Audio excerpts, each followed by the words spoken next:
ආයුබෝවන් දරුවන් සරණයි. අද දුරුතු පුරපසළොස්වක පොහෝ දිනය 2021 අවුරුද්දේ පළවෙනි පුරපසළොස්වක පොහෝ දින දවසේදී සංඝාධිකරණය ධර්ම ශාස්ත්‍රීය සංග්‍රහය සමගින් ස්වාධීන රූපවාහිනී සේවය ඔබ මෙලෙස ඔබේ නිවසට එන්නේ.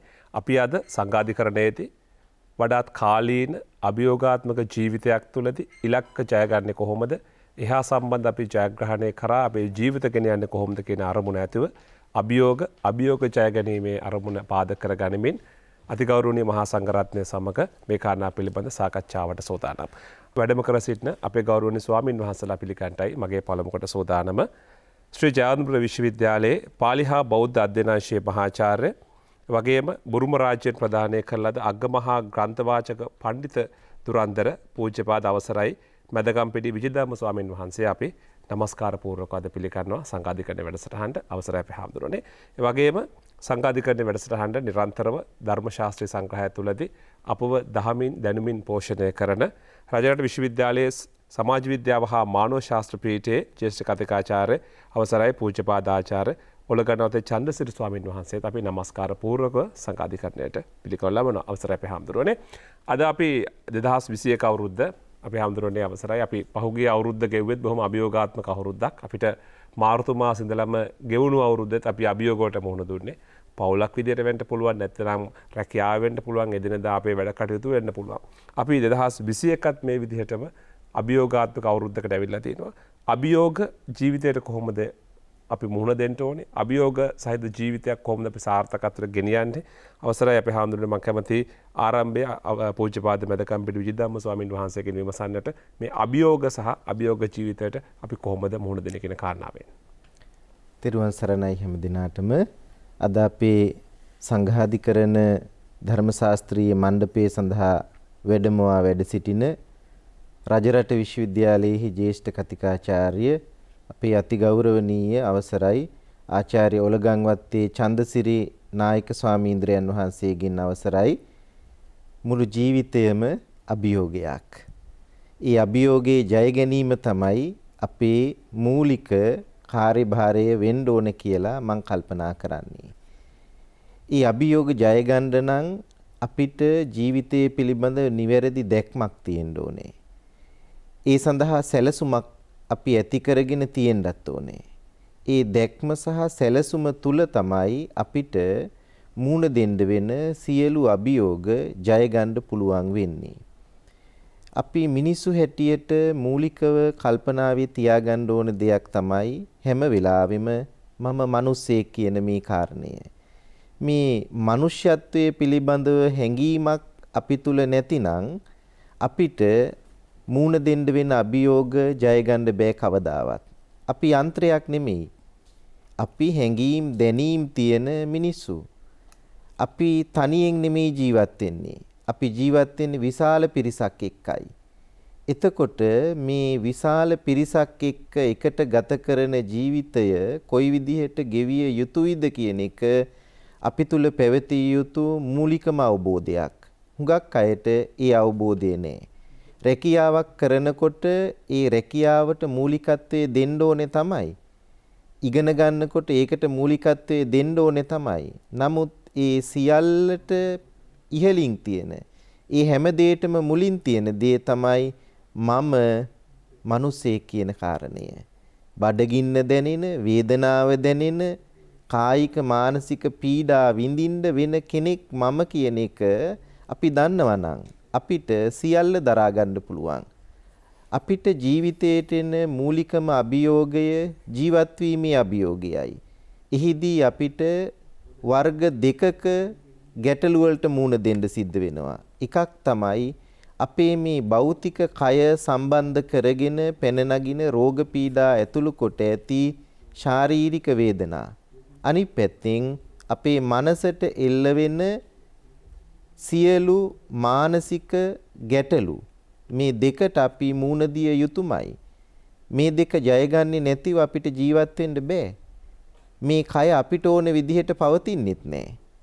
අපිට ඕන විදිහට පවත්ව ගන්නත් අමාරුයි.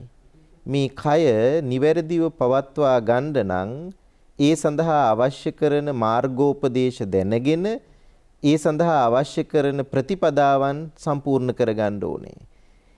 අපි කලට වෙලාවට ආහාර ගත්තේ නැතිනම් අපේ ශරීරයේ රෝග පීඩාවලට පත් වෙනවා කියන එක ගැනත් අපේ අවබෝධයක් තියෙන්න ඕනේ.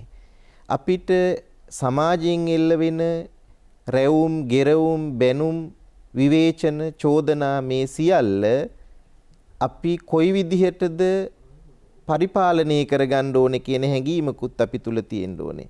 ඔය සියලු හැඟීම් ඇතිව අපි ජීවත් වුණොත් තමයි අපිට හොඳ මිනිස්සෙක් ලෙස ජීවත් වෙන්න පුළුවන්කම ලැබෙන්නේ.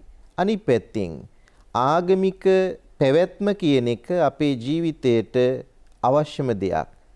පහුගිය කාලවල බොහෝ අය කතා කළා නිරාගමිකත්වයක් පිළිබඳව. ආගමිකත්වයෙන් තොරව අපිට ජීවත් වෙන්න බෑ. ආගමත් එක්ක අපි බැඳිලා තියෙන්නේ. ආගම තමයි අපේ ජීවිතයට සහනය ඇති කරන ප්‍රධානතම සාධකය. ඒ සඳහා අපි කොයි විදිහටද හැඩගැහෙන්න ඕනේ, සැරසෙන්න ඕනේ. ඒ ගැනත් අපිට අවබෝධයක් තියෙන්න ඕනේ. බොහෝ අය කල්පනා කරනවා ආගම තමන්ගේ ජීවිතයට අනවශ්‍ය විදිහට බද්ධ කරගන්න ඕනේ කියලා. ඒකත් බාධාවක්. ගිහි ජීවිත ගත කරන අය බෞද්ධයෝ නම් බෞද්ධකම අනුව කොහොමද ජීවත් වෙන්න ඕනේ කියන එක ගැන හැඟීමකින් වැඩ කරන්න ඕනේ. පැවිදි පිරිසත් ඒ වාගේමයි. ඇයි අපි පැවිදි වෙලා ඉන්නේ? මොකක්ද පැවිද්දේ පරමාර්ථය කියන කරුණ ගැන නිවැරදි අවබෝධයක් ඇති කරගෙන ජීවත් වෙන්න ඕනේ. එතකොට ආගම තුලින් අපිට වැඩියෙන්ම ලැබෙන්නේ මානසික සහනය. ආගම තුල අපේ ක්‍රියාකාරීත්වය ඉහළ යන්න අපේ මානසික ශක්තිය තමයි වර්ධනය වෙන්නේ. වැඩි දියුණු කරගත යුතු ඉහළම ශක්තිය තමයි මානසික ශක්තිය. මානසික ශක්තිය තියෙනවා නම් ඒ හරහා කයත් පාලනය කරන්න පුළුවන්, මනසත් පාලනය කරන්න පුළුවන්.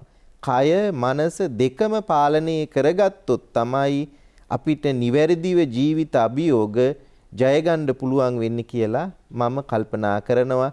මේ වර්ෂය ඒ සඳහා සූදානම් විය යුතු වර්ෂයක් කියලායි මා කල්පනා කරන්නේ. අපි හැම දිනාම සමාජ අධ්‍යක්ීම් එක්ක ජීවිත අභියෝග වලට මුහුණ දෙමින් මේ කාලය ගත කරන්නේ. ඒ සඳහා සූදානම් වෙන්න කියන එක මේ දුරුතුපුර පසළොස්වක පෝය දවසේ මා හැම දිනාටම මුලින්ම කියන්නට කැමතියි. අවසරයි පැහැදිලි. ඊටම ගෞරවනීය පැහැදිලි කිරීමක් ඔබ වහන්සේ අපිට ආරම්භය ලබා දුන්නේ. පූජ්‍යපාද ආචාර්ය ඔලගනත් චන්ද්‍රසිරි ස්වාමීන් වහන්සේගේ මම කැමතියි දැන් අපේ හාමුදුරුවෝ කරා පැහැදිලි කිරීමකුත් එක්ක කායික මානසික අභියෝග වලට කායික අබල දුබලතාත් එක්ක මුහුණ දෙන්න පුළුවන්ද නැත්නම් මානසික අබල දුබලතාත් එක්ක කායික අභියෝග වලට මුහුණ දෙන්න පුළුවන්ද? එහෙම ප්‍රශ්නකුත් තව කෙනෙක් හිතන්න පුළුවන්. අපි මේ දෙකෙන් වඩා ශක්තිමත් කරගත යුත්තේ කොතනද? බෞද්ධ දේශනාවේ අපේ හාමුදුරනේ බුදුහාමුදුරුවෝ බෞද්ධ දර්ශනය ඇතුලේ ධර්ම දේශනය ඇතුලේ මම හිතන්නේ මේ දෙකටම උපදෙස් ලබා දීලා තියෙනවා. අවසරයි අපේ හාමුදුරනේ. ඔව් හැම දිනාටම සුබ අලුත් අවුරුද්දක් කියලා ප්‍රාර්ථනා කරනවා. විශේෂයෙන් අද අපේ සංඝාධිකරණ මේ ධම්සභා මණ්ඩපයට වැඩම කොට වදාළ මෑත භාගයේදී ලංකාවේහි ලාබාලතම බුරුම රත්ත්‍රයෙන් පිරිනමන අග්ගමහා ග්‍රන්ථවාචක පඬිතු කියන උපාධියෙන් පිදුම් ලැබපු අපේ මහාචාර්ය විජිත ධම්ම ස්වාමීන් වහන්සේගෙන් අවසරයි. වහන්සේට දීර්ඝායු ප්‍රාර්ථනා කරනවා. අපේ නීතිඥ රකිත මහත්මයා ඇතුළු අපේ ITN කාර්ය මණ්ඩලයට අපි විශේෂයෙන් මේ වෙලාවේදී අපේ ආශිර්වාදය සහ මුළු මහත් ලෝකෙම ජීවත් වෙන හැම දිනාටම නිරෝගී බව ප්‍රාර්ථනා කරනවා. දැන් මම මෙන්න මේ විදියට මේ වැඩසටහනෙහි ආරම්භය ගන්නම්. අපේ විජිත ධම්ම ස්වාමීන් වහන්සේ හොඳ ප්‍රවේශයක් ලබා දීම සිද්ධ කළා.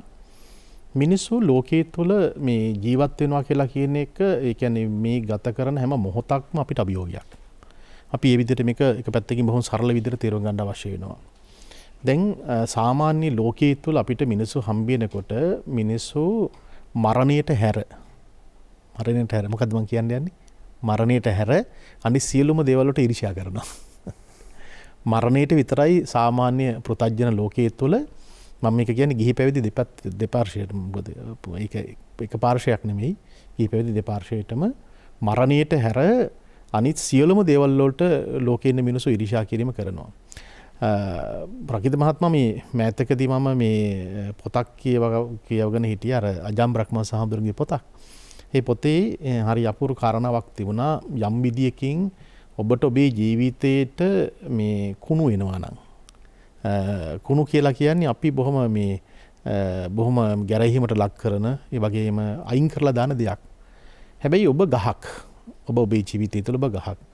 ඔබේ ජීවිතයට කවුරු හරි කෙනෙක් කුණු එල්ල කරනවා නම් කුණු දානවා නම් ඔබ ඒ දාන කුණු වලින් ඔබ පෝෂණය වෙන්න ඕනේ. අපි උදාහරණයකට ගත්තොත් එහෙම පැපොල් ගහක් ගත්තට පස්සේ පැපොල් ගහේ ඇත්ත වශයෙන්ම පැපොල් ගහ ළඟට ගිහිල්ලා මිනිස්සු කුණු දානවානේ. හැබැයි පැපොල් ගහ දවසින් දවස වර්ධනය වෙලා ලස්සනට ලෝකයට ඵලදාවක් ලබා දීම සිදු කරනවා. ජීවිතේට මේ අභියෝග කියලා කියන්නේ මේක වර්ග කරන්න බෑ. තේරුණාද? මේක අහවල් කොට සහවල් කොට. සාමාන්‍ය අපි ගත්තොත් එහෙම ජීවිතය තුළ මිනිසුන්ට ජීවත් වීම එකක්. ආර්ථික ප්‍රශ්න එකක්. ඉතින් ওই විදියට ඉගෙන ගන්න එක ප්‍රශ්නයක්. බඩගින්න ප්‍රශ්නයක්. ඊළඟට ඊර්ෂ්‍යාව ක්‍රෝධය කියලා කියන එක ප්‍රශ්නයක්. කාමුකත්වය කියලා කියන ප්‍රශ්නයක්. අනිත් මිනිස්සු බනිනකොට ඒ බනින දේවලුත් අපිට දරා ගන්න බැයි නම් අපිට ඒකත් ලොකු ප්‍රශ්නයක්. ඔබට බල්ලායයි කියලා කිසියම් කෙනෙක් වැන්නොත් කලබල නොවිය යුතුයි. පොඩි දෙයක් කරන්න තියෙන්නේ. පිටිපස්ස හැරිලා බලන්න ඔබට නැට්ටක් දිනවද කියලා. ඔබට නැට්ටක් නැත්තම් ඔබ බල්ලෙක් නෙවෙයි. ඒ නිසා මෙන්න මේ කියන බොහොම සුළු කාරණාවලදී අපට පුළුවන් මේ ලෝකයේ තුල තියෙන ප්‍රශ්න සහ ගැටලු වලට මේ චැලෙන්ජ් එකක් කියලා කියන්නේ. ඒක පැත්තෙන් ගත්තට පස්සේ අපි කොච්චර සූදානම්ද කායික වශයෙන් සහ මානසික වශයෙන් ඒවට මුහුණ දීමේ ශක්තිය. ඒ කියන්නේ ප්‍රශ්න සහ ගැටලු කියලා කියන්නේ මිනිසුන්ගේ තියෙන ශක්තිය උරගා බලන දෙයක්. අනිත් පැත්තෙන් ගත්තට පස්සේ ප්‍රශ්නයක් සහ ගැටලුවක් දිහා අපි බලන දෘෂ්ටිය. අපි බලන දැක්ම. එතකොට ඒ ප්‍රශ්න සහ ගැටලු වලට යම් දෙයක් සිටුේෂන් අවස්ථාවක් ඇති වුණාට පස්සේ ඔබ ඒකට කොච්චර කායික වශයෙන් සූදානම්ද මානසික වශයෙන් සූදානම්ද කියන එක තාමත් වැදගත් කාරණාවක්. අපේ විජිතම් හඳුරු පැහැදිලි කිරීමක් කළා මේ කායික සහ මානසික වශයෙන් මේකට හොඳ ශක්තියක් අවශ්‍යයි කියලා. දැන් මේ ශක්තිය අපිට ළඟා කරගන්න පුළුවන් කොහොමද? දැන් මගේ කියවීම. මේක මගේ කියවීම කියලා කිව්වොත් ඒක හිතයි මේක බුදුහාමුදුරු මගේයි කියලා. නමුත් එහෙම නෙමෙයි. මම කියන්නේ මගේ පෞද්ගලික වශයෙන් කියවීම නම් මේ නීතිඥ රකිත මහත්මයා මේ ලෝකයේ තුල මේ හොඳම කියවීම තමයි බුදුරජාණන් වහන්සේගේ චරිතය කියවීම. උන්වහන්සේගේ ධර්මයේ කියවීම. දැන් අපි මේ පොයි දවසක මේ අලුත් අවුරුද්දට මේ ධම්සභා මණ්ඩපයක ඉඳලා ඔබට ආමන්ත්‍රණය කරන්නේ ඔබේ ජීවිතයේ තුළ මේ චැලෙන්ජ් එක ගන්නට අපි විවිධ පැතිකඩවල හොයනවානේ. එතකොට අපි ධනාත්මක චින්තනය ගැන කතා කරනවා, නිකුත් දේවල් ගැන කතා කරනවා, 5S ගැන කතා කරනවා, 7 මේවා ගැන කතා කරනවා. ඒ සියලු දේවල් එක්ක මම කියන්නේ කවුරු හරි කෙනෙක් මේ බුදුහාමුදුරන්ගේ චරිතය මම අවස්ථා කීපයක් අපි පෙන්වලා දෙන්නම්. විද්‍යාමාන්තර අපිට පුළුවන් බුදුහාමුදුර කොයි වගේද මේ අභියෝගය ජයගත්තේ කියලා මුල් කාල පරිච්ඡේදය තුළදී. එතකොට බුදුහාමුදුරන්ගේ බුද්ධ චරිතය කියවගෙන යනකොට ධර්මයේ කියවගෙන යනකොට මම කියන්නේ මේ තියෙන ඕනෑම දෙයක් ඔබ ඕනෑම දෙයක් මගෙන් අහන්න. මේ අහවල් දෙයට උත්තරයක් නැද්ද කියලා ධර්මයේ තුල උත්තරයක් තියෙනවා. ධර්මයේ තුල උත්තරයක් තියෙනවා. පැහැදිලි උත්තරයක් තියෙනවා. හැබැයි ඒ මරණය ගැන අහන්න. ඔබ ඇහුවොත් මට මරණයට බයයිද කියලා මං කියනවා මම මරණයට බය නැහැ කියලා මෙතන ඉඳගෙන. මොකද ඒ අභියෝගය මට කියලා දුන්නේ දැනගත්තේ මම බුදුහාමුදුරගේ චරිතය තුළ. ඒ නිසා මේ ලෝකයේ තුළ මේ බුදුරජාණන් වහන්සේ තමයි අභියෝගාත්මක විදියට ලෝකේ ප්‍රධානතම අභියෝගවලට මුහුණ දෙන චරිතය. අද සාමාන්‍ය වශයෙන් ගත්තට පස්සේ දේශපාලඥයෝ හෝ වේවා සාමාන්‍ය ආයතනයක ප්‍රධානියෙක් හෝ වේවා කළමනාකරුවෙක් හෝ වේවා සාමාන්‍ය ගෙදරක ඉන්න කෙනෙක් හෝ වේවා ඕනම කෙනෙක් පොඩි ප්‍රශ්නවලදී ගැටලුවලදී රහිත මහත්මයා හරියට වැටෙනවා මිනිස්සු. ඇයි ඒ වැටෙන්නේ? එයාට මානසික වශයෙන් ශක්තියක් නැහැ. දැන් ඔබ කියපු කාරණාව හරි. ඔබ හිතුවේ කායික ශක්තියද මානසික? ප්‍රධානතම කාරණාව මානසික ශක්තිය. හේතුව මොකද? ධර්මයේ තුල උගන්වන්නේ මනස සකස් කිරීම පිළිබඳව. කොහොමද අපි ඒක තේරුම් ගන්නේ? තේරුම් ගන්නට පුළුවන්කමක් තියෙන්නේ බුදුහාමුදුරගේ වචනය දෙකක් තියෙනවා. අපි දෙවෙනි අවස්ථාවේදී මේක ඔබට ඉතාමත් හොඳට පැහැදිලිව අපි සරලාකාරයට මම කියලා දෙන්නම් සූත්‍ර දේශනාව ආශ්‍රයෙන්. අපි කියනවා දැන් මේ උට්ටානවතෝ සතිමතෝ කියන වචනේනේ. එතකොට නැගිටින්න කොහොමද සිහි කල්පනාවෙන්. එතකොට ලෝකයේ තියෙන ප්‍රශ්න සහ ගැටලු වලට පුංචි කාලේ ඉඳලා ළමයෙක් හොයේවා එහෙම නැත්නම් වෙන කවුරු හරි කෙනෙක් අපි මොන දෙනවා නම් ඒ මොන දීමේදී අපි නැගිටින්න ඕනේ.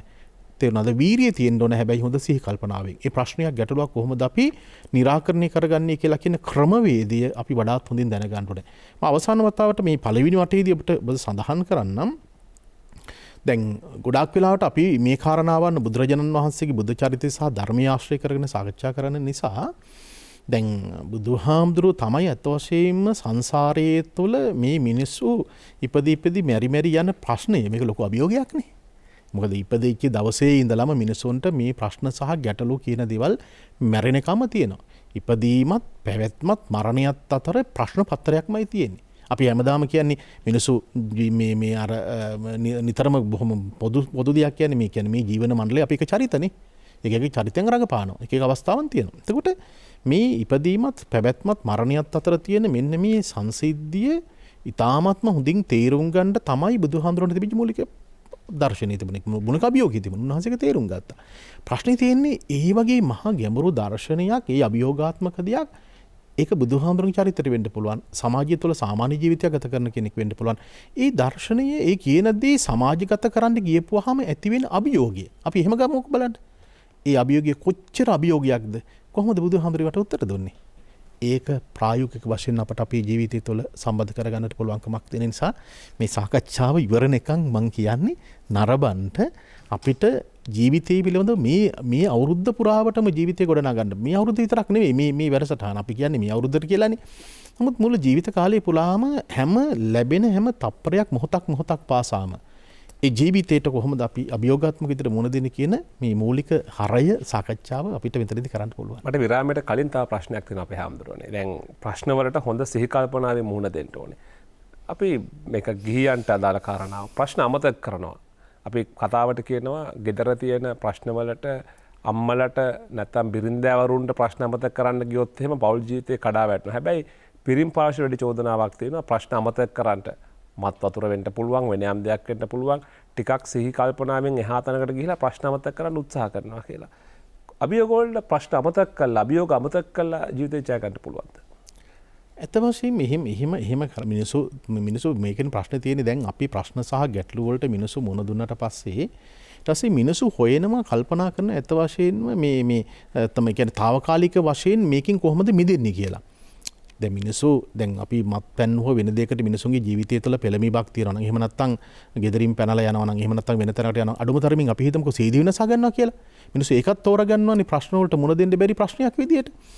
නමුත් ප්‍රශ්නේ තියෙන්නේ මේක ඒක తాවකාලික වශයෙන් මේ ප්‍රශ්නේ එතනින් එහෙම යම් විදියකින් ඒ අසීහිය තුළ එයාට ඒක යම් සහනයක් තිබුණාට නැවතත් මේ ප්‍රශ්නේ දෙගුණ තෙගුණලා හුට මොන පාණ්ඩ සිදු වෙනවා. එතකොට එතන ප්‍රශ්නේ තියෙන්නේ මොකද්ද? එතකොට අපිට මේ ප්‍රශ්නේ තීරුම් ගන්නටත් මේක කළමනාකරණය කරගන්නටත් අවශ්‍ය කරන යහපත් දැක්ම පසුබිම අපේ මනස තුළ ගොඩනගලා නැහැ. ඒ නිසා මේ මනස තුළ ඒකේ මේ මං කියන්නේ රකිත මහත්මයා ඔබ නීතිඥ වෘත්තියේ ඉන්න කෙනෙක්නේ. දැන් ඔබ දන්නවා ඔබේ වෘත්තිය තුළ ජීවත් වෙන බොහොම දැවැන්ත පිරිස වෘත්තිකයන් විදිහට ඉන්නයි. ඔබ දන්නවා පෞද්ගලික වශයෙන් ඔවුන්ගේ ජීවිතය තුළ ඔවුන් ප්‍රශ්න සහ ගැටලු වලට කොහොමද ඔවුන් මුහුණ දෙන්නේ. ඊළඟට අනුන්ගේ නඩු ගැන කතා කරනකොට නොයෙකුත් දේවල් ගැන කතා කරනකොට ඒ ප්‍රශ්න ඔබ න්‍යායාත්මක විදිහට උසාවියකට ගිහිල්ලා ඔබ උසාවියේදී තර්ක විතර්ක කරන දේවල් පිළිබඳව ඔබ දන්නවා. හැබැයි ඒකින් ඔබ විඳින විඳවිල්ල සහ අනිත් අය මානසික වශයෙන් විඳවිල්ල ලොකු ප්‍රශ්නයක් ගැටලුවක්. අපි හිතුවත් කල්පනා කළොත් එimhe අනුන්ගේ ප්‍රශ්නනේ අපි අරගෙන උසාවියකට යන්නේ. උසාවියකට ගිහලා අපි උසාවියේදී කතා කරනවා. හැබැයි මේ ප්‍රශ්නම අපි ගෙදර ගෙනලා තියාගත්තොත් ඒකත් ලොකු ප්‍රශ්නයක් නේ. ඒ නිසා ඒක හරියට කළමනාකරණය ගන්න නම් Tamanගේ මනසට මේක හොඳ අවබෝධයක් තුළ මේක ගොඩනගා ගන්න ඕනේ. අවසරයි අපි අද දුරුතුපුර පසළොස්වක පොහෝ දින සංඝාධිකරණය සමගින් ලෙස සම්බන්ධ වෙන මේකට විරාමයක් ලබා ගන්නවා. රැඳෙන්නට ආරාධනා කරනවා සංඝාධිකරණය සමගින්.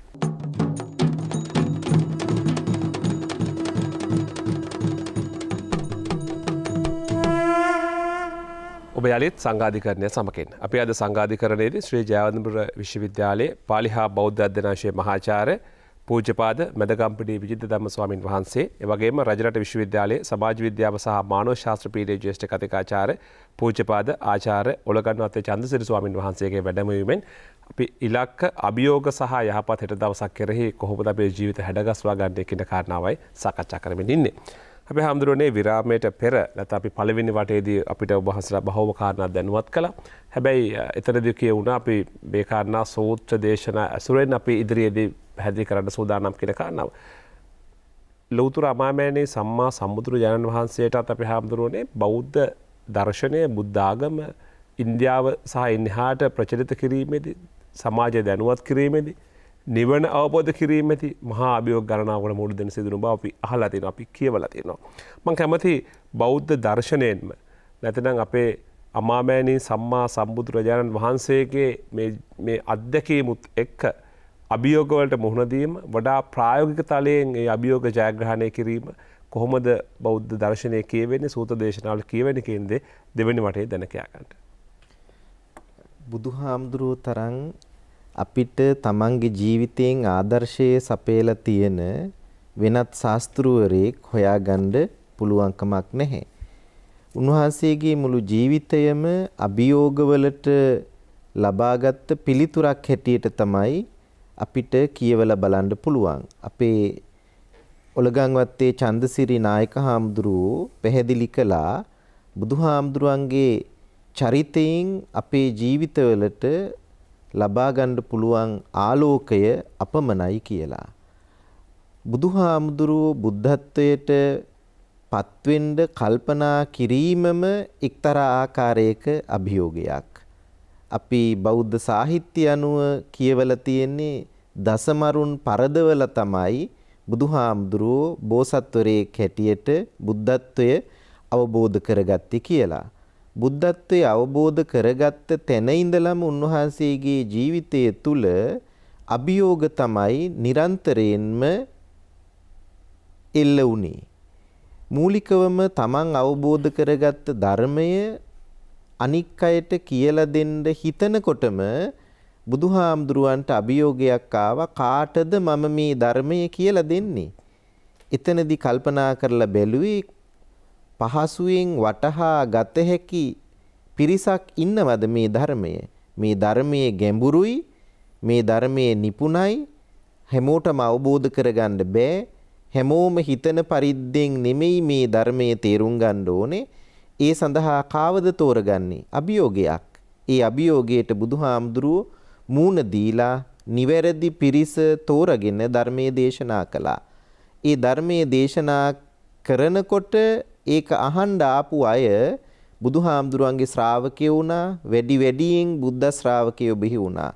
බුදුහාමුදුරන්ට චෝදනා ආවා සමාජයෙන්. මොකද්ද චෝදනාව? ආවර්තනී මායාව පාවිච්චි කරලා තමයි බුදුහාමුදුරුවෝ මේ අනික් අයව තමන්ගේ පැත්තට හරවගන්නේ කියලා. බුදුහාමුදුරුවෝ එහෙම දෙයක් කළේ නෑනේ. බුදුහාමුදුරුවෝ ඊතා මැනවින් සරලව කරුණු පැහැදිලි කරලා දුන්නා. ජීවිතය ගැන දකින්න ඉඩකඩ සලස්සලා දුන්නා. අවස්ථා උදා කරලා දුන්නා. ඒ අනුව තමයි මිනිස්සු ඒ ධර්මයේ තේරුම් අරගෙන බුදුහාමුදුරන්ගේ ශ්‍රාවකයෝ බවට පත් උනේ. තව වෙලාවක බුදුහාමුදුරන්ට චෝදනා කළා භාර්යාවරුන්ට ස්වාමියන් නැති කරන කෙනෙක් බුදුහාමුදුරුවෝ කියලා. දෙමව්පියන්ට දරුවන් නැති කරන කෙනෙක් බුදුහාමුදුරුවෝ කියලා. ඇයි බුදුහාමුදුරුවන්ගේ ධර්මය අහන අය පැවිදි වුණාම සසර ජීවිතේ කෙටි කරගන්න හිතපුවාම මේ භාර්යාවරුන්ට ස්වාමිවරු නැති වෙලා ගියා. දෙමව්පියන්ට දරුවෝ නැති වෙලා ගියා. නමුත් බුදුහාමුදුරුවෝ අභියෝගය ජයගත්තේ ඊතා මැනවින් කරුණු පැහැදිලි කරලා දීලා ජීවිතය පිළිබඳව දැක්මක් ඇති කරවලා දීලා. අපේ සූත්‍රවල තියෙනවා බුදුහාඳුරන්ට පාවිච්චි කරපු මහා භයානක වචනයක් බූ නහු කියන වචනය. ඒකෙන් අදහස් කළේ ගර්භාෂය විනාශ කරන්නා කියන අර්ථය එක පැත්තකින් මාගන්ධිය සූත්‍රයේදී මිනිස්සු චෝදනා කළේ මේ අපේ මුළු පරපුරම නසලා දාන කෙනෙක් මේ බුදුහාමුදුරුවෝයි කියලා. නමුත් බුදුහාමුදුරුවෝ ඒ එකකින්වත් සැලුනේ නෑ. අනිත් පැත්තෙන් ප්‍රශංසාත්මකව බුදුහාමුදුරුවෝ වර්ණනා කරනකොට බුදුහාමුදුරුවෝ ඒයින් ඉහළ ගියෙත් නෑ. බුදුහාමුදුරුවන්ගේ දේශනාවේ තියෙනවා සුත්ත නිපාතී ඊටාම වැදගත් බණපදයක්. නින්දාය නප්ප වේදෙය්‍ය න උන්නමෙය්‍ය පසංසිතෝ. නින්දා කළාට සැලෙන්නෙත් නෑ, ප්‍රශංසා කළාට ඉහළ යන්නෙත් නෑ. අභියෝග ජය ගන්න නම් අපේ ජීවිතය තුළ තිබිය යුතු වැදගත්ම ආදර්ශයක් බුදුදහම අනුව නින්දා ප්‍රශංසා දෙක කොයි විදිහටද දරාගත යුත්තේ කියන මේ ආකල්පය. අනිත් පැත්තෙන් බුදුහාමුදුරුවන්ට ඇතැම් කාලවල විනය පිටකේ වේරංජක කාණ්ඩයේ එහෙම තියෙන හැටියට දානි ලැබුණෙත් නෑ. වේරංජා වස් කාලේ දානි ලැබුණේ නෑ. උන්වහන්සේ එයින් ඒ කියන්නේ ආහාර පාන නොලැබෙනවා කියන එක අභියෝගයක්නේ. දැන් මේ කාල පරිච්ඡේදය තුළ හුඟක් අය උද්ඝෝෂණයක් කළා, අපිව හිර කළා, අපිව තනි කළා, හුදකලා කළා, කොහොමද කන්නේ බොන්නේ? ඒ ගැන මිනිස්සුන්ගේ ජීවිතයේ අංක 1 කෑමනේ. කෑම බීම තමයි අංක 1. ඒක නොලැබිලා යනකොට දරා ගන්න බෑ. ඒ අභියෝගේ ජය ගන්න බෑ. බඩගින්න හුරු නෑ. මොකද බඩගින්නනේ ලොකුම රෝගය. jigaccha parama රෝගා කියලානේ ධර්මයේ තියෙන්නේ. එතන මේ බඩගිනි රෝගය දැනෙනකොට ඒක වළක්ව ගන්න තියෙන සියලු ක්‍රම අපි අනුගමනය කරනවා. ඒ හින්දා හොරකම් කරනවා, ඒ හින්දා වංචා කරනවා, දූෂණ කරනවා. මේ වගේ දේවල්.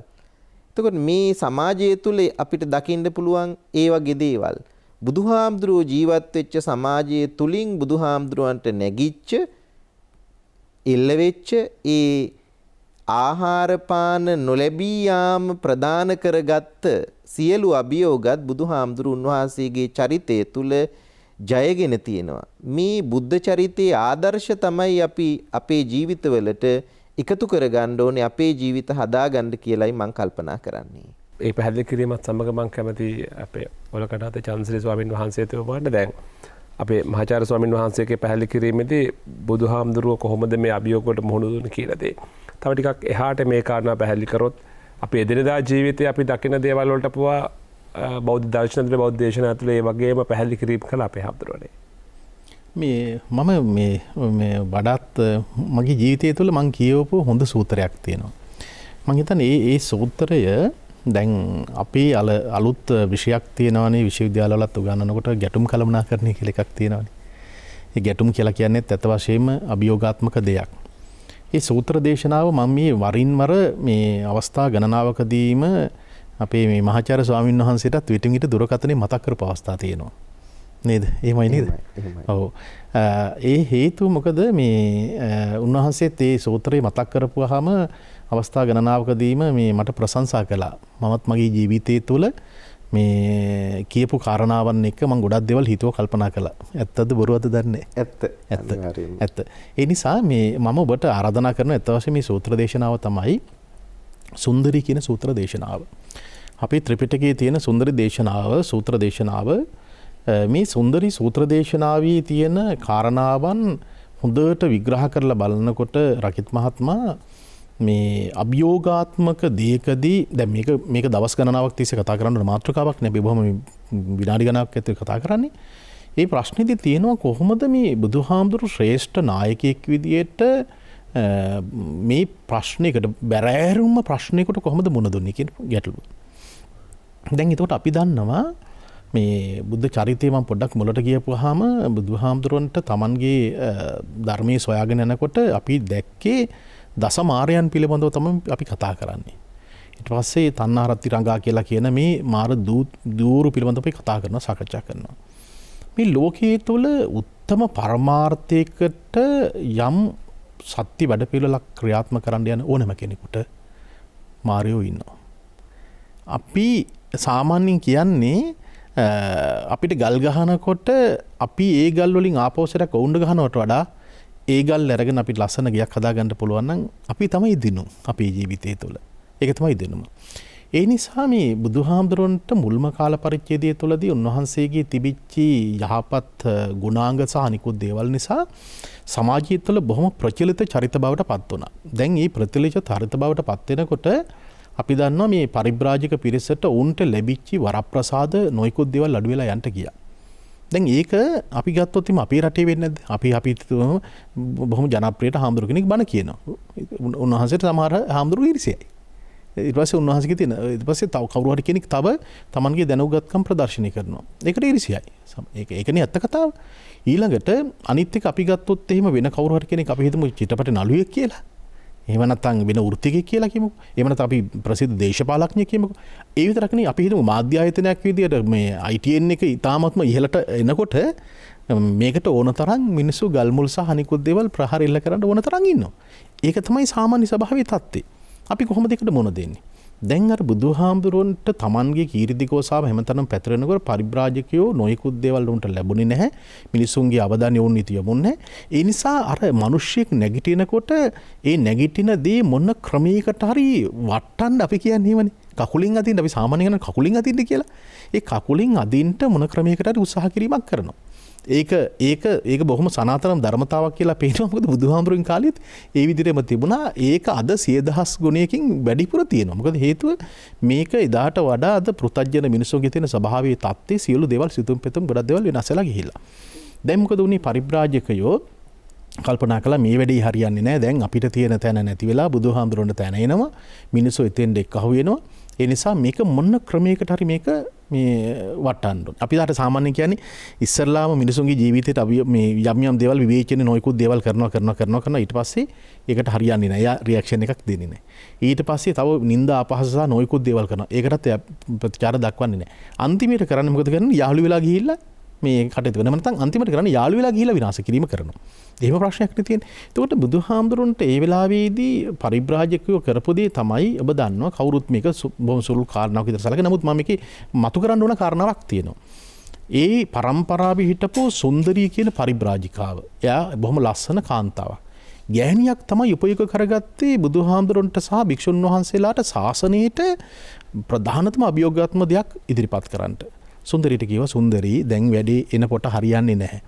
දැන් බුදුහාමුදුරන්ට ඔක්කොටම මේ භික්ෂුන් වහන්සේලාට මිනිසුන්ගේ සැලකිලි සම්මාන ඔක්කොම තියෙනවා. උන්වහන්සේ බොහොම ජනප්‍රියයි. ඒ නිසා මේක මොන ක්‍රමයකට හරි නතර කරන්න ඕනේ. සුන්දරී කිව්වේ මොකද්ද? මගේ අය වෙනින් අපි කියන්නේ නිකන් බෙල්ල වුණත් දෙනවා කියලා. ඇයි කිව්වේ මම මගේ ජීවිතේ වුණත් දෙන්නම් කියලා කිව්වා. අද අපි කියන්නේ අර බෙල්ල වුණත් දෙන්නම් කියන එක තමයි අය කිව්වේ තමන්ගේ ජීවිතේ වුණත් දෙන්නම් කියලා. ඇයි ඉදිරිපත් වුණා? ඇයි කොහොමද? ඇය ජේතවනාරාමයට යනවා. සමහර වෙලාවට අපිට පේනවා මේ ඇය හවස් කියන්නේ මිනිස්සු ජේතවනාරාමේ ඉඳලා එළියට එන වෙලාවට තමයි ඇය යන්නේ. ඇඳගෙන පැළඳගෙන යනවා. උදේ පාන්දර මිනිස්සු ජේතවනාරාමයට යනකොට ජේතවනාරාමේ ඉඳලා එහෙ හැංගිලා ඉඳලා එළියට එනවා. මිනිස්සු සාමාන්‍ය සැක හිතනවානේ පන්සලක් ඇතුළේ ඉඳලා ගෑනු කෙනෙක් එළියට බහිනකොට මා කරනකොට ඒ ඕනෑම තැනක සැකයක් ඇති කරගන්නවා. දැන් ඒ වෙලාවේදී මොකද ටික දවසක් ගියපුවාම සුන්දරී මරණයටපත් කරනවා. මරණයටපත් කරලා ජේතවනාරාමේ දියාගලේ හංගනවා. දැන් මේක ප්‍රසිද්ධ කතාවක්නේ කවුරුත් දන්න කතාවක්.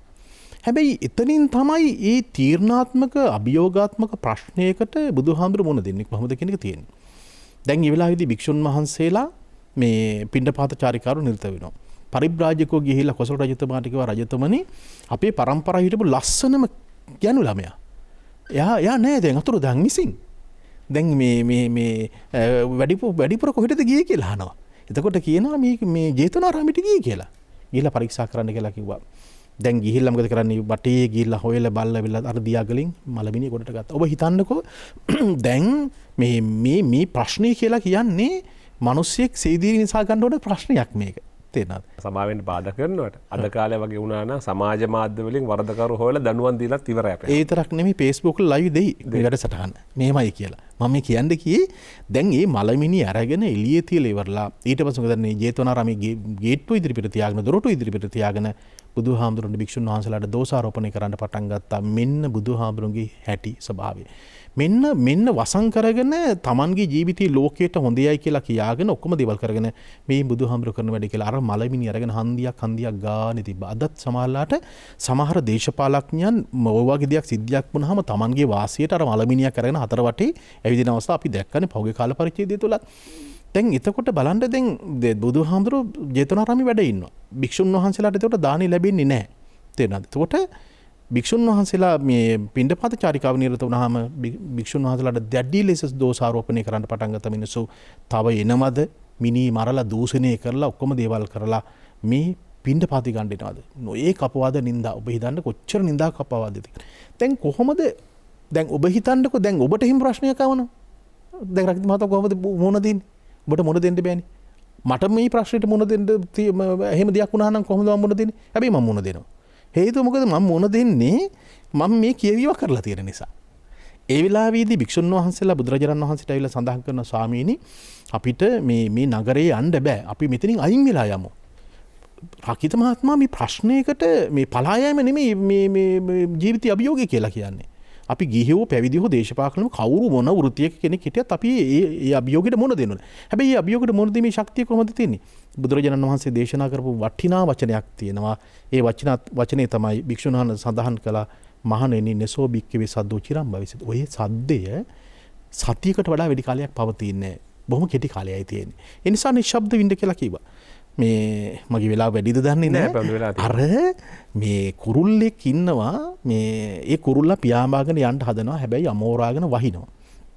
වහින වෙලාවේදී කුරුල්ලට මේක පියාඹාගෙන යන්න බෑ. කුරුල්ලා කරන්නේ මේක ගහක් තියෙන ඒ ගහ තනි අත්තක් මේ තියෙන ඒ අත්තේ අත් දෙකින් මල්ලගෙන ඔහු තදින් මල්ලගෙන ඇති තරම් වැහැපන් කියලා ඔළුව නමහගෙන ඉන්නවා. වහිනවා. වැහලා ඉවරනට පස්සේ ඔහු පියාඹනවා. හැබැයි ඔහු අර අභියෝගාත්මකද අපි කියන්නේ කවුන්ටර් ඇටැක් එකක් කරගෙන අපිට යන්න ගියොත් අපිට සමහරලාට අපිට විනාශ වෙන්න තිබුණා. හැබැයි ඔහු වහින්න දීලා ඔහු ඊට පස්සේ යනවා. බුදුරජාණන් වහන්සේ මට පේනවා මම දන්නේ විද්‍යාමාරෝ මේකට කොච්චර එකඟ වෙයිද කියලා අපි මහාචාර්ය ස්වාමීන් වහන්සේ නම කටුවා ටීකා ඩිප්පෙනි පිළිබඳ හොඳ ඥානයක් තියෙන ප්‍රාමාණික ගුවතෙක්. මට පේනවා බුදුහාමුදුරුවෝ එතනදී මේ ප්‍රශ්නේ දුන්නා කාලයට විසඳන්න. එක පැත්තකින් සමහර ප්‍රශ්න ගැටලු මේ රගිත මහත්මයා අපිට කාලී විසින් විසඳලා දෙනවා. සතියක් ඇවෑමෙන් පස්සේ මේ ප්‍රශ්නේ විසඳුණා. බුදුහාමුදුරුවෝ ඒ වෙලාවේදී භික්ෂුන් වහන්සේලාට දේශනා කරපු වචනයක් තිබුණා. ඒ දේශනාව තමයි මහණෙනි ඔබලා යම් කිසි කෙනෙක් පාරට බැහැලා යනකොට මිනිස්සු චෝදනා කරනවා නම් ඔබලාට ඔබලා කියන අභූතවාදී නිර්යං පෙති කිසියම් කෙනෙක් වැරද්දක් නොකරලා ඒ වැරද්දට බනිනවයයි කියලා කියනවා නම් හැබැයි වැරද්දක් කරලා ඒක කළේ නෑයි කියලා කියනවා නම් ඒ දෙකොල්ලන්ටම නිරේට යන්න සිද්ධ වෙනවා. මේක විතරක් මිනිසුන්ට කියලා දෙන්න කිව්වා. ඔබ දන්නවද එතන තිබිච්ච වටිනාම කාරණා මොකක්ද කියලා? මම කියන්නේ බුදුරජාණන් වහන්සේ සත්‍යවාදී, නිවැරදි. අපිට මේ උසාවියකට ගිහිල්ලා උසාවියේදී මම මිනිහක් මරන්න නැතුව නඩුකාරයා කිව්වොත් මේ මාව මේ සාක්ෂි තියෙනවා ඒ නිසා මම මේ මිනිහක් මරුවයයි කියලා. මම මේක උසාවියට අපහාසයක් ඒව නෙමෙයි රගිත මහත්මයා. ඔබ නිවැරදි කරන්න මම මේ උදාහරණයක් කියන්නේ. එහෙම වෙන්න පුළුවන්. හැබැයි එහෙම දෙයක් මට සිද්ධ වුණොත් හැබැයි මම මේ වැරද්ද කරලා නැහැ. හැබැයි මම මේ වැරද්දට දඬුවමක් විඳිනවා. මම කියන්නේ එතන තියෙන කර්මය. පෙර සංසාරය තුළ අපි කරපු කර්මයක් තමයි අපිට ඒක මේ විපාක විදිහට සිදු වෙලා තියෙන්නේ. හැබැයි අපිට අතනදී පේනවා බුදුහාමුදුරුවෝ නිවැරදි සත්‍යවාදී. ඒ නිසා මම කියන්නේ මේ රටේ ජීවත් වෙන ඕනෑම කෙනෙකුට ඔබ වෙන්න පුළුවන්, රටේ ජනාධිපතිතුමා අගමැතිතුමා වෙන්න පුළුවන්, භික්ෂුන් වහන්සේ කෙනෙක් වෙන්න පුළුවන්, සාමාන්‍ය ගමේ ඉන්න කෙනෙක් වෙන්න ඕන. හැබැයි ඔබ නිවැරදි නම් සත්‍යවාදී නම් කිසිදු දෙයකට බය වෙන්න දෙයක් නැහැ. ඔබට ධර්මයේ විසින් ඔබට කාලය විසින් අවශ්‍ය කරන ඒ උත්තරය ඔබට ලබා දීම කරනවා. තාම වැදගත් තැනකට මේ සංවාදය පැමිණියේ සංඝාධිකරණය ඇතුලේ සමහර ප්‍රශ්න අපේ හාමුදුරුවෝ කාලයේ විසින් විසඳනවා. සත්‍යවාදී වුණත් එහෙමනම් සමහර දේවල් වෙනුවෙන් අපි අපේ අවංකකම අපේ සත්‍ය බව පෙන්වන්නට තවදුරටත් සටන් කරනවද නැතිනම් සමහර ලාවට අපේ සත්‍ය බව විශ්වාස කරන් ඉන්නවද? ඊටම වැදගත් කරුණකදී අපි කෙටි විරාමයක් ලබා ගන්නවා. ඔබ සංඝාධිකරණය සමගින් රැඳී සිටින්නේ.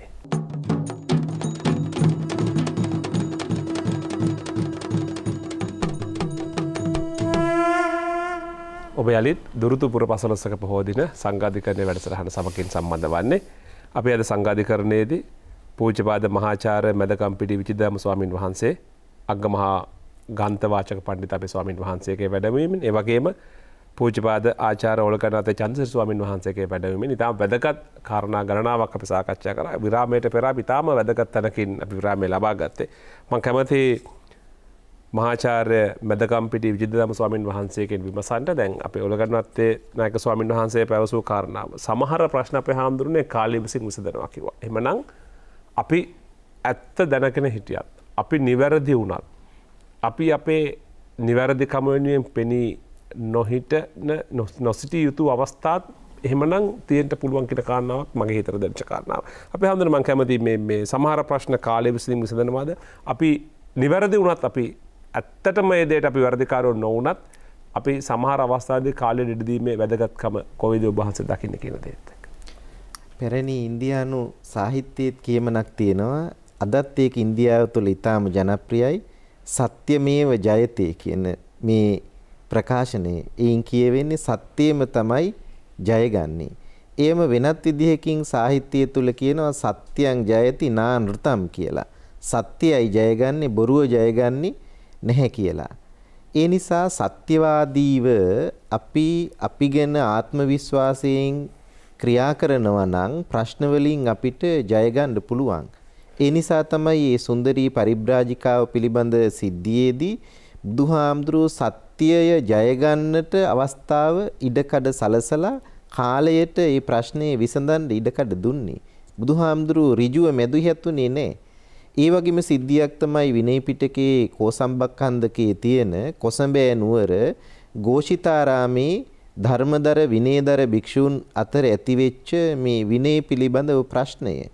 ඒ ප්‍රශ්නයේදී බුදුහාමුදුරුවෝ විවිධ මට්ටම් වලින් කරුණු පැහැදිලි කළත් අවසානයේදී එය කාලයට විසඳීමට ඉඩ තබලා දෝ උන්වහන්සේ එතනින් හුදකලාවම පිටත් වෙලා පාරලීය වනයේ දක්වා වැඩලා පාරලීය වනයේ ගත කළ ජීවිත ප්‍රවෘත්තිය පිළිබඳව සිද්ධිය අපි හමුවේ තියෙනවා. ඒ සිද්ධියනුත් අපිට පෙන්වන්නේ මේ ඇති වෙන උද්ගත වෙන පැන නගින ගැටලු බවට පත් කරගන්නේ නැතිව ඒවා සමනය වෙන්න කාලයට ඉඩකඩ ලබා දෙනවා නම් ඒ තුලින් හොඳ ප්‍රතිඵලයක් හොඳ පිළිතුරක් අපිට ලැබෙනවයි කියන මේ කාරණය. මනස තුල ඇතිවෙන සිතිවිලිනේ මේ සියලු ගැටලු නිර්මාණය කරන්නේ. මනස තුල ඇතිවෙන ගැටලු පාලනය කරගන්න පියවර ගණනාවක් අපිට අනුගමනය කරන්න පුළුවන්. මජ්ක්‍ධිම නිකායේ විතක්ක සන්තාන කියන සූත්‍රයේ ඒ සඳහා කරුණු 5ක් පැහැදිලි කරලා තියෙනවා.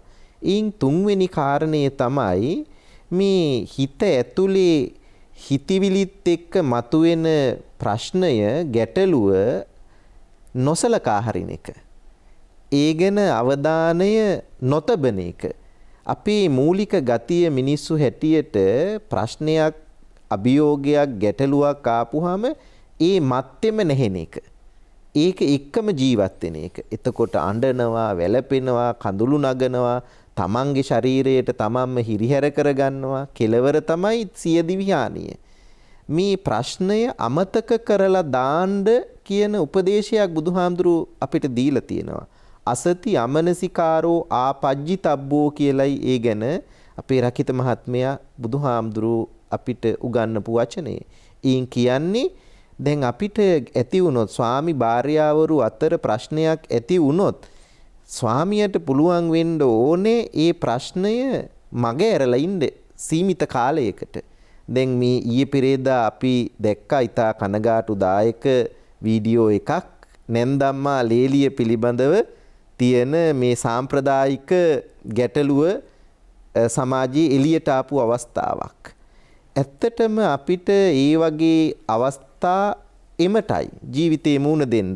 ගුරුගෝල සම්බන්ධකම් ස්වාමි භාර්යා ඊළඟට ඔය නැන්දම්මා ලේලි දූ දරු මාපිය සහෝදර සහෝදරි මේ හැම ගැටුමක්ම අපි තුල තියෙනවා.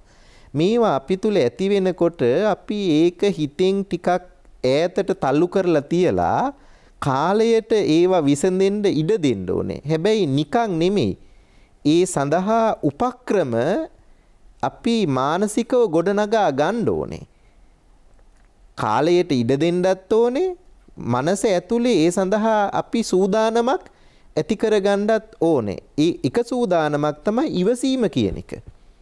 දැන් සමහරු හිතනවා ඉවසීම කියන එක බය අඩුකමේ කියලා. අර සංයුත්ත නිකායේ සක්ක සංයුත්තේ සුරාසුර යුද්ධයේදී සක්‍ර දේවේන්ද්‍රයා පෙරදිලා ආපහු දුවනකොට එක වෙලාවක වේපචිත්ති අසුරේන්ද්‍රයා කිව්වලු මේ මට බයේ තමයි මේ දුවන්නේ කියලා. එතකොට සක්‍රයා කිව්වේ මේ බයේ නෙමෙයි මම මේ දුවන්නේ. මම මේ ඉවසනවා. ඉවසීම තමයි අපිට තියෙන හොඳම ආයුධය. කාලයට ගැටලු විසඳන්න ඉඩ දීලා අපි ඉවසන්න ඕනේ.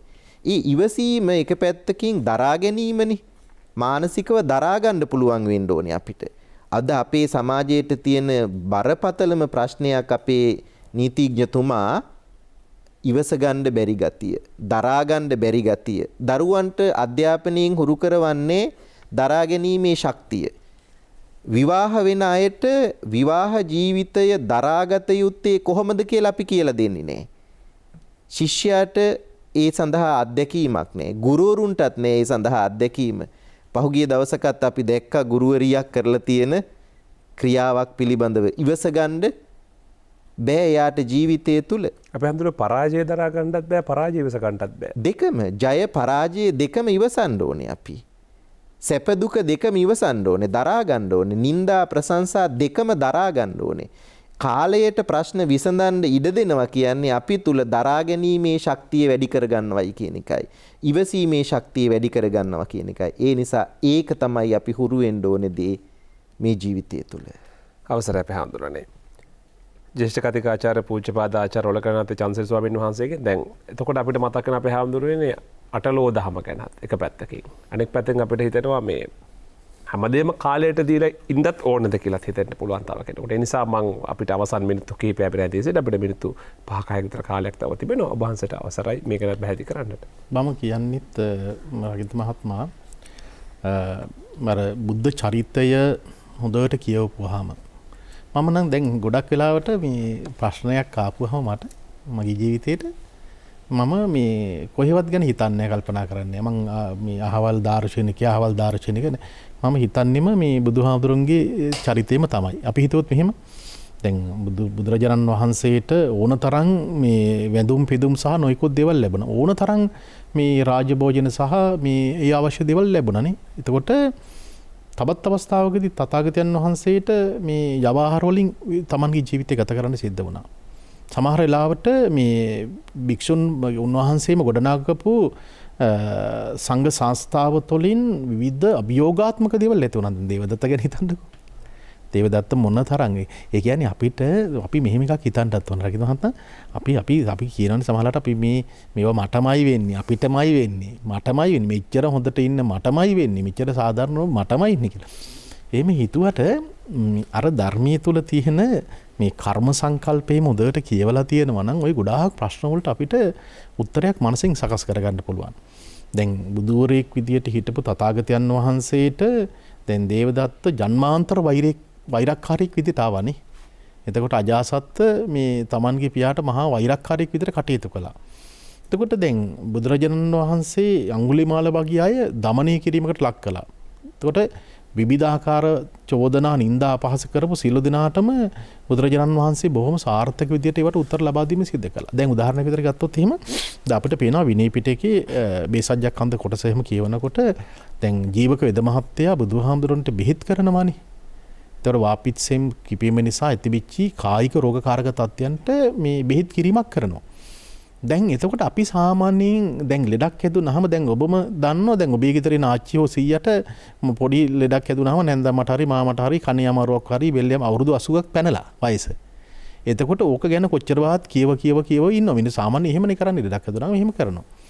තරුණ වයසේදී මෙදි වයසේදී ලෙඩක් හැදුනහම ඒක ගැන හිත කල්පනා කරගෙන දැන් අපිට පුළුවන් අනේ දැන් බුදුවරයෙක් විච්චි තථාගතයන් වහන්සේටත් මේ විදියට ලෙඩ දුක් ඇති වුණා නම් මානසික ලෙඩ එහෙම නෙමෙයි කායික ලෙඩ දුක් ඇති වුණා නම් කාය අනිකුත් මේ මොග්ගල්ලානේ හාමුදුරන්ට ඇති වුණා නම් සරියුත් හාමුදුරන්ට ඇති වුණා නම් ඉතින් මේ සාමාන්‍ය වශයෙන් ජීවත් වෙන මට මේක අභියෝගයක් නෙමෙයි. එතකොට ඒ කියන ස්වභාවීය தත්ත්වය අපි අවබෝධ කරගෙන අර ගිරිමානන්ද වගේ සූත්‍ර දේශනාවල සඳහන් කරන දස සංඥාවන් පිළිබඳව මෙනෙහි කරලා අනිත්‍ය සංඥාව මෙනෙහි කරගන්න පුළුවන් නම් ඒ කියන මේ මානසික ස්වභාවය ගොඩාක් නැති කරගෙන Tamanගේ ශාරීරිය තුළ තියෙන ප්‍රතිශක්තිය පව වැඩි කරගන්න පුළුවන්. මම කියන්නේ දැන් එහෙම දැන් ධර්මයේ ගැන කියවන්නේ නැතුව අපි කොහොමද ඒක තේරුම් ගන්නේ? එතකොට ඒකයි මම කියන්නේ. එතකොට ඒකට මේ ප්‍රවේශය කෙනෙක් අවශ්‍ය වෙනවා. දැන් අර හොඳ උදාහරණයක් කිව්වා අපිට මේ සාකච්ඡාවට වෙලාව මදි අත් වශයෙන්ම දැන් අපේ මේ නැන්දම්මයි ලේලි කෙනෙක් නැන්දම්මාට ගහන අවස්ථාව පිළිබඳව සඳහන් කළානේ. එතකොට දැන් අර ඉසිදාසි තෙරණිය වගේ ගත්තොත් එimhe ඉසිදාසි තෙරණිය කියලා කියන්නේ නැන්දමට හොඳටම සලකවපු කෙනෙක්. හොඳටම සැලකුවා. එතකොට හොඳටම ජීවත් වුණා. හොඳම ජීවත් වෙලා එයාට හොඳ විවාහයක් හමුණා පළවෙනි විවාහය. නමුත් හොඳට සැලකුවා. ඒකේ තියෙන ඉසිදාසි තෙරණියගේ මේ කතාව බලනකොට මාස දෙකක් විතර යනකොට මේ ස්වාමි පුරුෂයා කිව්වා අපෝ මට මෙයත් එක්ක ජීවත් වෙන්න බෑ කියලා. රූපෙත් ලස්සනයි සියලුම දේවල් හොඳයි. හේතුවක් නැහැ. ඊට පළවෙනි විවාහය ඉවරයි. ඊට පස්සේ දෙවෙනි විවාහයක් කරගත්තා. දෙවෙනි විවාහෙත් ඒ විතරම වුණා. තුන්වෙනි විවාහය මගේ මතකයට හැටියට අටුවාවේ තියෙන්නේ පාරේ ගියපු සිවුරක් දාගත්ත කෙනෙක් තමයි මේ ගෙනල්ලා මේ පාත්‍ර ටික පැත්තකින් තියලා මෙයාට විවාහ කරලා දෙන්නේ. එතකොට මාසිකමාර දෙයක් යනකොට කියනවා මේ මට මෙයත් එක්ක ජීවත් වෙන්න බෑ කියලා. කිසි අඩුවක් නැහැ. දැන් ඔබ හිතන්නකෝ එතකොට අපිට ප්‍රශ්නයක් තියෙනවා අපි දැන් ඔක්කොම දේවලුත් හොඳට කරලා ඔක්කොම දේවලුත් කරලා ඇයි මට මෙහෙම වෙන්නේ කියලා මටමයි මෙහෙම වෙන්නේ කියලා කියනවා. දැන් ඒකට ඇයි අන්තිමට තීරණය කරේ මොකද්ද? එක්ක ජීවත් වෙනවද එහෙම නැත්නම් මරණයටපත් වෙනවද කියලා. එතකොට ප්‍රශ්න දෙක මිනිසුන්ට තියෙන්නේ මේ අභියෝගයකදී ප්‍රශ්න දෙකකට උත්තර දෙන්න. එක්ක මැරෙනවද? එක්ක ජීවත් වෙනවද? එතකොට ඇයි තෝරගන්න ලෑස්ති වුණා මරණය කියන එක. හැබැයි ඒකේ ජීවිතය වෙනස් කළා. එයාට මේ බෝධි කියලා තෙරණියක් හම්බුනහම ඈත් එක්ක සාකච්ඡා කරලා ජීවිතය ගැන කතා කරලා ඇයි කියලා දෙනවා. ඕක නෙමෙයි ජීවිතේ මේ මාර්ගයට යන්න කියලා. ඇයි ජීවිතේ වෙනස් වෙනවා? ඇයි රහත් තෙරණියක් බවට පත් වෙලා සන්තෝෂයෙන් Tamanගේ ජීවිතය ගැන බලනවා. ආත්ම හතකදී Tamanගේ ජීවිතය තුළ ඇතිවෙච්ච දෝෂයක් මේ ප්‍රශ්නට හේතුව.